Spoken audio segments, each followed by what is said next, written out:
Olá, eu sou o Leandro Rodrigues, designer gráfico. A seguir, vou te mostrar como fechar um PDF para impressão no InDesign.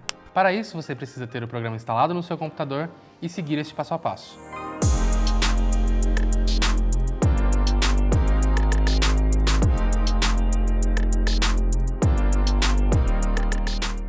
Vamos ao menu Arquivo, a opção Exportar, ou ainda usar o atalho Command-E no Mac ou Ctrl-E no Windows.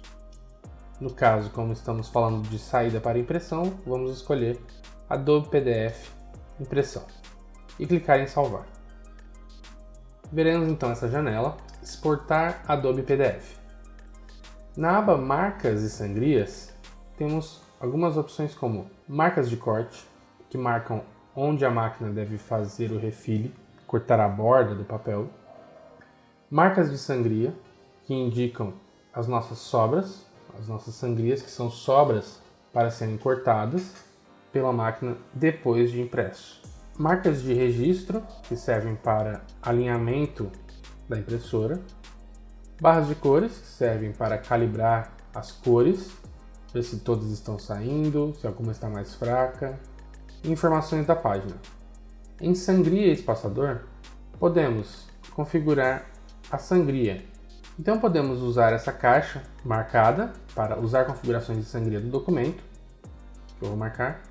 E como você pode ver, ele deixa como padrão a sangria que já configuramos na hora em que criamos um novo documento.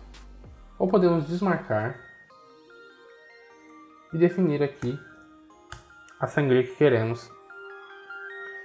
Podemos também incluir a área de espaçador.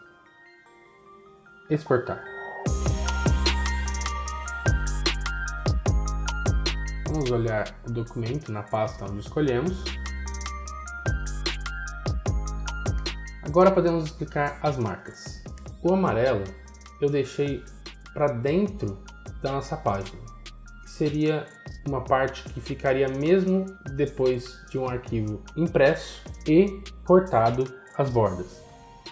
Essas marcas são marcas de corte. Elas indicam onde seria o corte final do nosso arquivo. Então, depois de impresso e cortado as bordas, o nosso arquivo acabaria onde acaba o amarelo. A parte laranja é a sangria, que originalmente era de 6 mm, mas, como acabamos de ver, na hora de exportar o PDF, nós mudamos isso para 3 mm. Por isso, a marca da sangria indica aproximadamente o meio da área laranja. A parte em vermelho é a área do espaçador, que definimos que seria incluída nessa exportação de PDF.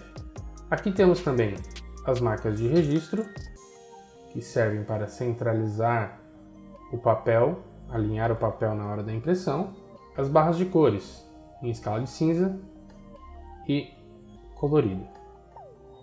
Por fim, temos também a informação de páginas. No caso do documento DMSTK1.NDD, essa é a página 2. Espero que você tenha aprendido com essas dicas. Caso goste deste conteúdo, não deixe de se inscrever. Se quiser aprender mais comigo, te convido a ver meu curso online. O link está na descrição.